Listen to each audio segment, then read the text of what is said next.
galerinha do quinto ano, olha a tia Fernanda aqui, mais uma vez invadindo a sala da sua casa, através da telinha, da TV, do celular ou do notebook, para dar continuidade às nossas aulas de forma não presenciais, hoje iniciando a segunda unidade na disciplina de redação. Então corre lá, pega o livro de produção de texto, folheia até a página 16 e vem conferir com tia Fernanda a leitura para que a gente possa fazer uma troca de aprendizagem sobre o conteúdo contos. E aí a gente tem na página 16, né, um conto que tem como título A Guerra Civil, do escritor Alcântara Machado. Vocês vão fazer a leitura, né, individualmente, né, do texto, que vai da página 16 até a página 18, e logo em seguida, na página 19, é que o livro começa a descrever, né, o que é, fazer a descrição do que é um conto. Então, o conto ele é uma narrativa essencialmente ficcional, ou seja, é uma história que foi criada, que foi inventada, não é uma história real.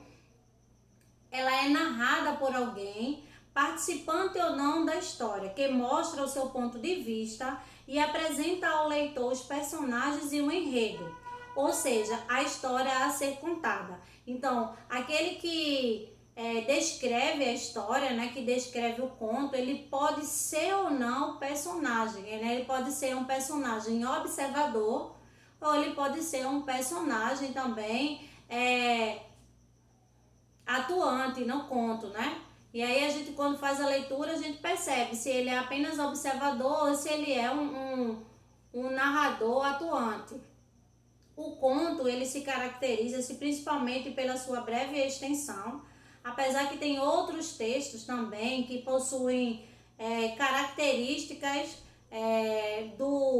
algumas características do conto, porém o conto ele tem algumas singularidades, e aí dentro do conto a gente vai ver que tanto os personagens como o cenário do enredo ele é reduzido.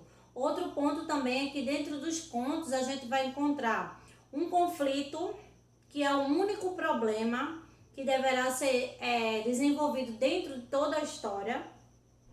O tempo ele é determinado, né, do conflito, ou seja, ele não se estende, o tempo do conflito é determinado e, consequentemente, dentro do conflito aparece o clímax, que é o ponto alto da história. No desenrolar, desenrola-se rapidamente, contudo de maneira a causar algum tipo de impacto no leitor. Então o clímax é aquele momento em que a gente que está lendo ou que está assistindo um conto, a gente... O que será que vai acontecer nesse momento? Eita, e agora? E aí dá aquele friozinho na barriga, né? A gente fica ansiosa para saber o que vai acontecer com os personagens naquele momento. Então, tem o conflito e dentro do conflito a gente encontra esse clímax, que é o ponto alto do conto. E no final, né, ele tem um desfecho inesperado, inusitado. Quando a gente lê ou quando a gente assiste um conto, a gente acredita que o final vai ser de uma forma, porém, de repente aparece um final inesperado. Aí lá no último parágrafo o livro fala o seguinte: essas características são genéricas para os mais diversos tipos de contos que existem. Portanto, é fácil encontrarmos contos mais extensos, como alguns de Machado de Assis, tipo Como a Maior Contista Brasileira, e tantos outros de Clarice Lispector, que não respeitam a cronologia lógica.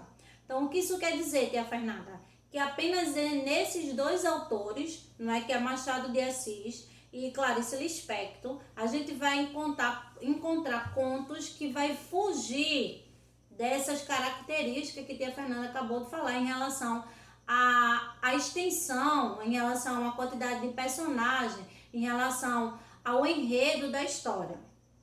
E por fim, né, tem um quadrinho aí bem interessante que diz assim: em seu processo de evolução, a humanidade conquistou a fala antes da escrita. Sendo assim, a arte de contar história foi passada de uma geração à seguinte, até que tais narrativas fossem registradas.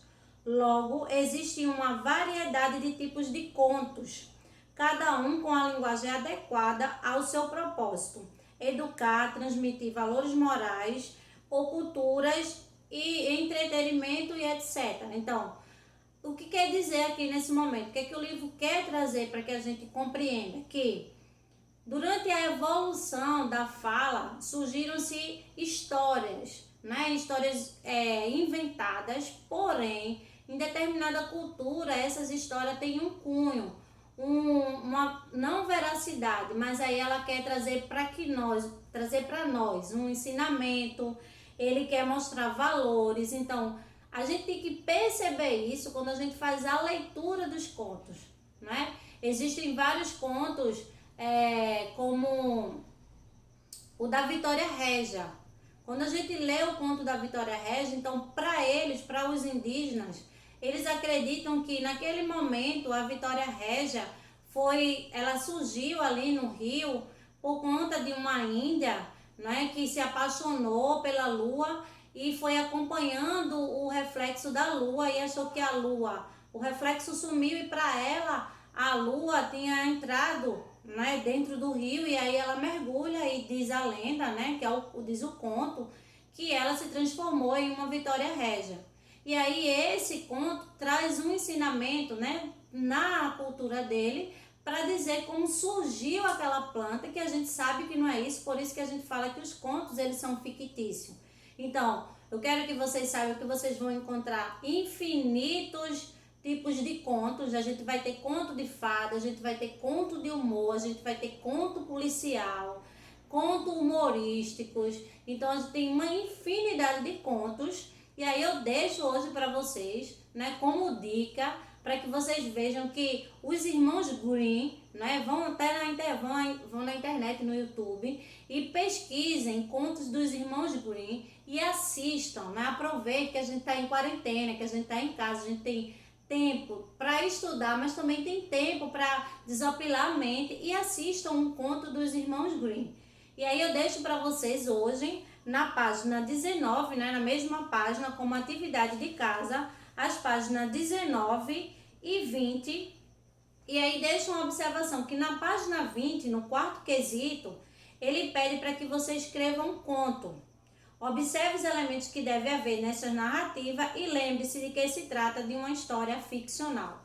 Então, use a sua criatividade e descreva um conto para a tia Fernanda. E aí você vai ver se esse conto vai ser de humor, se esse conto vai ser de terror. Lembrando que o conto ele tem personagens reduzidos, que a história se passa no mesmo lugar, que você vai ter que ter um conflito, um clímax e um desfecho inesperado. E aí no dia do nosso encontro no Meet, tia Fernanda vai querer que vocês relatem, não só para mim, mas para os demais amigos que estejam no encontro nesse dia, o conto de vocês. Então eu espero que vocês tenham compreendido a diferença do conto em relação aos outros tipos de texto.